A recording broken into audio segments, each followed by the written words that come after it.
बिस्मिल्लाहिर्रहमानिर्रहीम। अस्सलामु अलैकुम।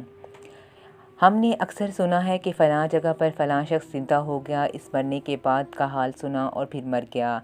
इस किस्म का अज़ाब कब्र से मुतल्लिक़ एक वाक़या में पेश आया, जिसके बारे में बताते हैं कि एक शख्स कब्रिस्तान के पास से गुज़र रहा था। इसने किसी कब्र से आवाज़ सुनी कि मुझे निकालो, मैं ज़िंदा हूँ। जब एक दो मरतबा इसने आवाज़ सुनी और इसने ये समझा कि ये मेरा वहम है, लेकिन जब मुसलसल इसने ये आवाज़ सुनी तो उसको यकीन होने लगा। चनाचा करीब में एक बस्ती थी। वो शख्स इसमें आया और लोगों को इस आवाज़ के बारे में बताकर कहा कि तुम भी चलो और इस आवाज़ को सुनो।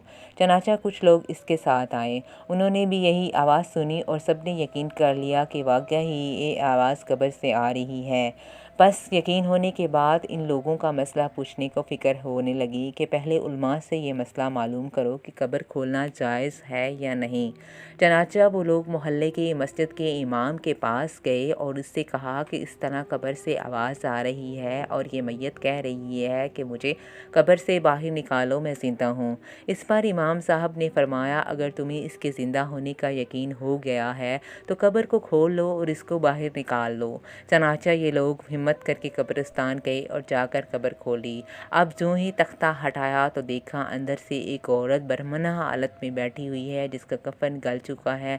फिर लोगों ने ये औरत कह रही है कि जल्दी से मेरे घर से मेरे कपड़े लाओ और मैं कपड़े पहनकर बाहर निकलूँगी।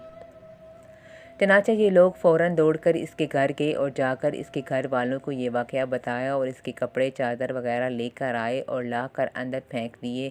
इस औरत ने इन कपड़ों को पहना और चादर अपने ऊपर डाली। फिर तेज़ी से बिजली की तरह अपनी कब्र से निकली और दौड़ती हुई अपने घर की तरफ भाग गई। घर जाकर इस औरत ने एक कमरे में छुपकर अंदर से कुंडी लगा ली। अब वो लोग कब्रिस्तान आए थे, दौड़कर इसके घर पहुँचे। इनको वहाँ जाकर मालूम हुआ कि इसने अपने कमरे के अंदर से कुंडी लगा ली रखी है। इन लोगों ने दस्तक दी कि कुंडी खोलो। अंदर से इस औरत ने जवाब दिया, मैं कुंडी तो खोल दूंगी, लेकिन कमरे के अंदर वो शख्स दाखिल हो जिसके अंदर मुझे देखने की ताब हो।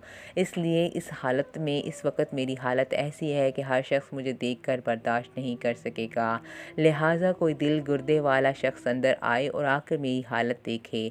अब सब लोग अंदर जाने से डर रहे थे, मगर दो चार आदमी जो मजबूत दिल वाले थे उन्होंने कहा कि हम कुंडी खोलो, हम अंदर आएंगे। इसने कुंडी खोली और कुछ लोग अंदर चले गए। लोगों ने अंदर जाकर देखा कि वो औरत अपने आप को चादर में छुपाए बैठी हुई थी। अब जब ये लोग अंदर पहुंचे तो इस औरत ने सबसे पहले अपना सर खोला। इन लोगों ने देखा कि इसके सर में एक भी बाल नहीं और वो बिल्कुल खाली खोपड़ी है। ना इस पर बाल हैं ना खाल है, सिर्फ खाली हड्डी हड्डी है।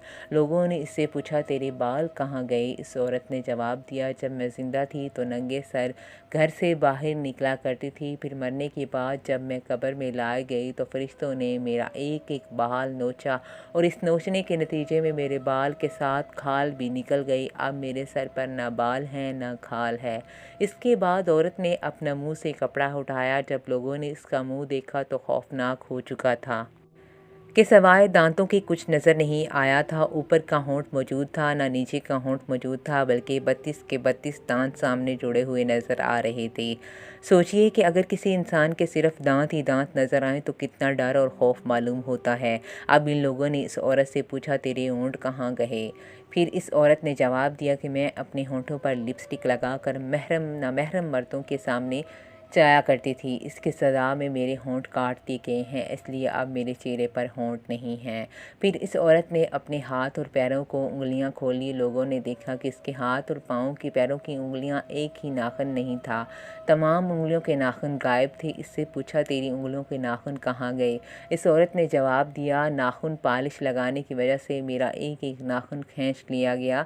चूँकि ये सारे काम करके घर से बाहर निकला करती थी, इसलिए जैसे ही मरने के बाद कब्र में पहुंची तो मेरे साथ ये मामला किया गया और मुझे ये सज़ा मिली और मेरे सर के बाल भी नोच दिए गए, मेरे होंठ भी काट दिए गए और नाखून भी खींच दिए गए। इतनी बातें बताने के बाद वो बेहोश हो गई और मुर्दा बेजान हो गया, जिससे लाश होती है। चनाचा इन लोगों ने दोबारा इसको कब्रिस्तान पहुँचा दिया। मोहतरम ख़वातीन और हज़रात, अल्लाह ताला को ये इबरत दिखाने मकसूद थी कि देखो इस औरत का क्या अंजाम हुआ और इसको कितना हौलनाक अजाब दिया गया। बेपर्दा ख़वातीन इस वाक़े से इबरत लें और इन गुनाहों से तौबा करें जिनकी सज़ा बरोज़ रोज़े क़यामत बहुत सख़्त होगी।